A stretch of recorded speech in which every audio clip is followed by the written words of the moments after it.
Hello, making a video about Doris Leeper Spruce Creek Preserve today, and it's a very cool spot in kind of in between Port Orange and New Smyrna.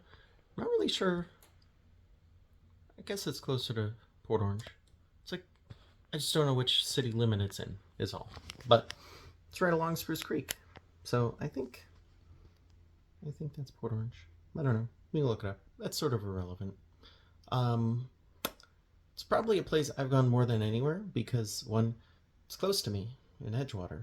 Proximity is super important. So it's one of the closest places that I can go to feel like I'm away from people, civilization, all that. There are several trailheads as well, and I discovered this place many years ago when someone I was dating found it, and we went over there. As we started on the east side, and the east side you go in and it has a big open kind of field. You can just park anywhere. I suppose it'd be nice to have a picnic or um, you know, play games with kids or something. I don't know. Just a big open field. But around the field, you can hike. There's all kinds of forests, and it goes over by the creek.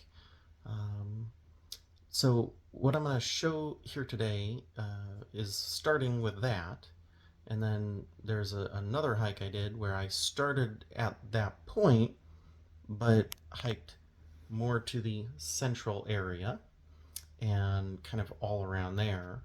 And then the third part will be where I just did the western trailhead, and that's usually where I go nowadays because there's a nice loop and you go right by the creek and it's just super nice and serene. So it's going to be kind of three different chunks. I suppose I'll label appropriately in the timestamps below. And let's see, what else do I want to say about it?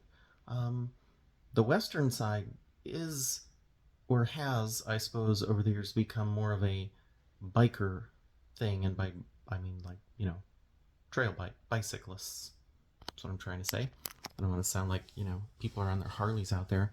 But, you know, they're easy to hear coming and they'll zip by occasionally, and that's that. Um, so that's relevant. Let's see. I think there's some photos of some horses on the easternmost side because there are a couple little farm ranch things in the vicinity, and more so on that side. The west side, when you do the hike, you don't see anybody, you don't hear anybody other than other hikers or bicyclists.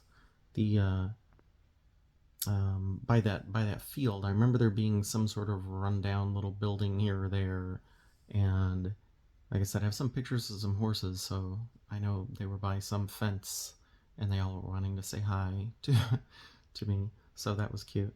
But you know, when I do go hiking, I try and just get rid of away from all humanity. It's kind of the point. Be at one with nature and all. So it's a good place to hike, though. There's a variety of trails suitable to everybody, I think.